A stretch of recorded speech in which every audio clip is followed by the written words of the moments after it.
سیرت النبی صلی اللہ علیہ وسلم۔ عنوان: شہداء احد کی تدفین۔ ان صحابی نے فوراً حضرت سعد بن ربیع رضی اللہ عنہ سے کہا، رسول اللہ صلی اللہ علیہ وسلم تمہارا حال پوچھتے ہیں، زندوں میں ہو یا مردوں میں ہو؟ حضرت سعد بن ربیع رضی اللہ عنہ نے کہا، میں اب مردوں میں ہوں، میرے جسم پر نیزوں کے 12 زخم لگے ہیں، میں اس وقت تک لڑتا رہا جب تک کہ مجھ میں سکت باقی تھی۔ اب تم رسول اللہ صلی اللہ علیہ وسلم سے میرا سلام عرض کرنا اور کہنا کہ ربیع آپ کے لیے عرض کرتا تھا کہ اللہ آپ کو ہماری طرف سے وہی بہترین جزا عطا فرمائے جو ایک امت کی طرف سے اس کے نبی کو مل سکتی ہے، نیز میرے قوم کو بھی میرا سلام پہنچا دینا اور ان سے کہنا کہ سعد بن ربیع تم سے کہتا ہے کہ اگر ایسی صورت میں تم نے دشمن کو اللہ کے نبی تک پہنچنے دیا کہ تم میں سے ایک شخص بھی زندہ ہے تو اس جرم کے لیے اللہ کے ہاں تمہارا کوئی عذر قبول نہیں ہوگا۔ یہ کہنے کے چند لمحے بعد ہی ان کی روح نکل گئی۔ وہ انصاری صحابی اس کے بعد رسول اللہ صلی اللہ علیہ وسلم کے پاس حاضر ہوئے اور سعد بن ربیع رضی اللہ عنہ کے بارے میں بتایا، تب آپ صلی اللہ علیہ وسلم نے ان کے بارے میں ارشاد فرمایا، اللہ سعد پر رحمت فرمائے، اس نے صرف اللہ اور رسول کے لیے زندگی میں بھی اور مرتے وقت بھی، دونوں حالتوں میں خیر خواہی کی ہے۔ حضرت سعد بن ربیع رضی اللہ عنہ کی 2 صاحبزادیاں تھیں، ان کی ایک صاحبزادی حضرت ابو بکر صدیق رضی اللہ عنہ کی خلافت کے زمانے میں ایک مرتبہ ان سے ملنے کے لیے آئے۔ آپ نے ان کے لیے چادر بچھا دی، ایسے میں حضرت عمر رضی اللہ عنہ تشریف لے آئے۔ انہوں نے حضرت ابو بکر صدیق رضی اللہ عنہ سے پوچھا، یہ خاتون کون ہیں؟ حضرت ابو بکر صدیق رضی اللہ عنہ نے فرمایا، یہ اس شخص کی بیٹی ہے جو مجھ سے اور تم سے بہتر تھا۔ حضرت عمر رضی اللہ عنہ نے پوچھا، اے خلیفہ رسول وہ کون شخص تھا؟ آپ نے فرمایا، وہ شخص وہ تھا جو سبقت کر کے جنت میں پہنچ گیا، میں اور تم رہ گئے، یہ سعد بن ربیع کی صاحبزادی ہیں۔ اس کے بعد نبی کریم صلی اللہ علیہ وسلم اپنے چچا حضرت حمزہ رضی اللہ عنہ کی تلاش میں نکلے۔ اس وقت ایک شخص نے عرض کیا، میں نے انہیں چٹانوں کے قریب دیکھا ہے۔ وہ اس وقت کہہ رہے تھے، میں اللہ کا شیر ہوں اور اس کے رسول کا شیر ہوں۔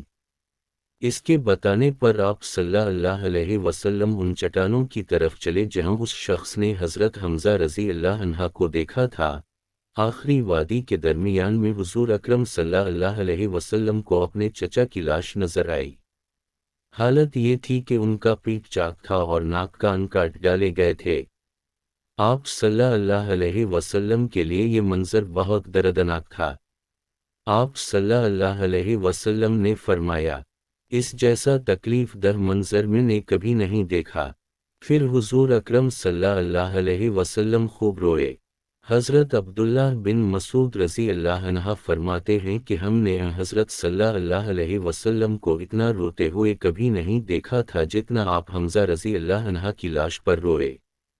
اس کے بعد نبی کریم صلی اللہ علیہ وسلم نے حضرت زبیر رضی اللہ عنہ سے فرمایا، اپنی والدہ کو اس طرف نہ آنے دینا، وہ پیارے چچا کی نعش دیکھنے نہ پائیں۔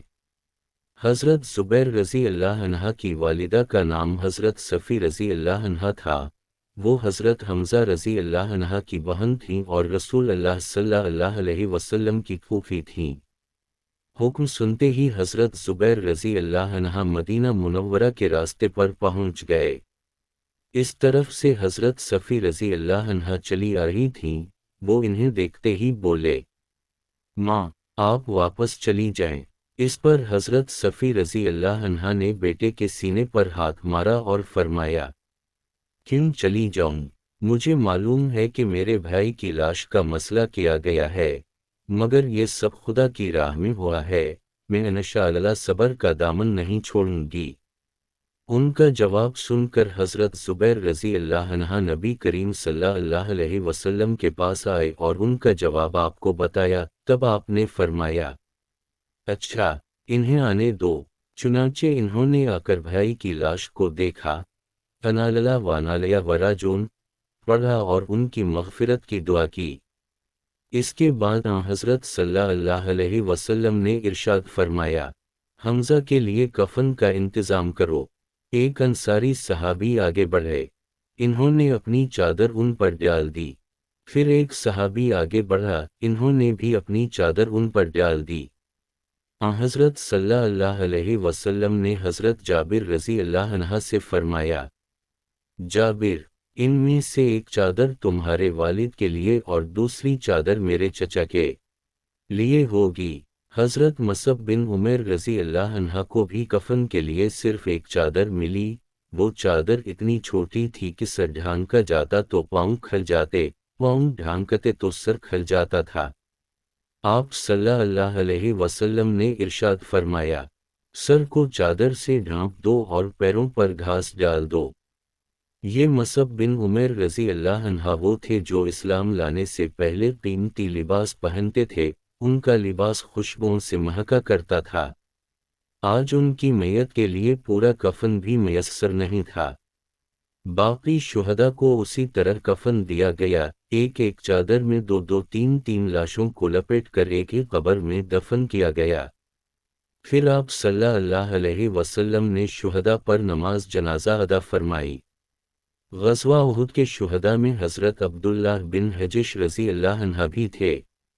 انہوں نے ایک دن پہلے دعا کی تھی، اے اللہ، کل کسی بہت طاقتور آدمی سے میرا مقابلہ ہو جو مجھے قتل کرے، پھر میری لاش کا مسئلہ کرے، پھر میں قیامت میں تیرے سامنے حاضر ہوں تو مجھ سے پوچھے، اے عبداللہ، تیری ناک اور کان کس وجہ سے کاٹے گئے؟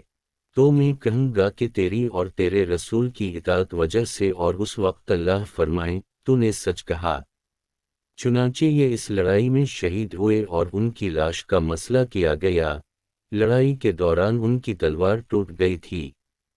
تب حضور نبی کریم صلی اللہ علیہ وسلم نے انہیں کھجور کی ایک شاخ عطا فرمائی۔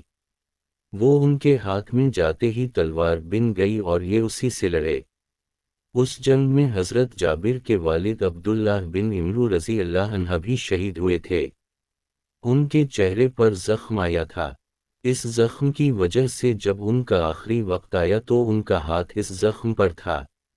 جب ان کی لاش اٹھائی گئی اور ہاتھ کو زخم پر سے اٹھایا گیا تو زخم سے خون جاری ہو گیا۔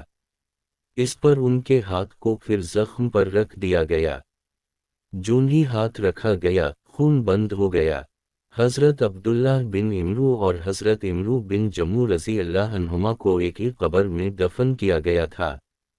کافی مدت بعد احد کے میدان میں سیلاب آ گیا، اس سے وہ قبر کھل گئی۔ لوگوں نے دیکھا کہ ان دونوں لاشوں میں ذرا بھی فرق نہیں آیا تھا، بالکل تر و تازہ تھیں، یوں لگتا تھا جیسے ابھی کل ہی دفن کی گئی ہوں۔ حضرت عبداللہ بن عمرو رضی اللہ عنہ کا ہاتھ اسی طرح اس زخم پر تھا۔ کسی نے ان کا ہاتھ ہٹا دی، ہاتھ ہٹاتے ہی خون جاری ہو گیا، چنانچہ پھر زخم پر رکھ دیا گیا۔ حضرت امیر معاویہ رضی اللہ عنہ نے اپنے دور میں میدان احد سے ایک نہر کھدوا۔ یہ نہر شہداء کی قبروں کے درمیان سے نکالی گئی، اس لیے انہوں نے لوگوں کو حکم دیا کہ اپنے اپنے مردوں کو ان قبروں سے نکال کر دوسری جگہ دفن کر دیں۔ لوگ روتے ہوئے وہاں پہنچے، انہوں نے قبروں میں سے لاشوں کو نکالا تو تمام شہداء کی لاشیں بالکل تر و تازہ تھیں، نرم ملام تھیں، ان کے تمام جوڑ نرم تھے۔ اور یہ واقعہ غزوہ احد کے 40 سال بعد کا ہے۔ حضرت حمزہ رضی اللہ عنہ کی لاش نکالنے کے لیے ان کی قبر کھودی جا رہی تھی تو ان کے پاؤں میں کدال لگ گئی۔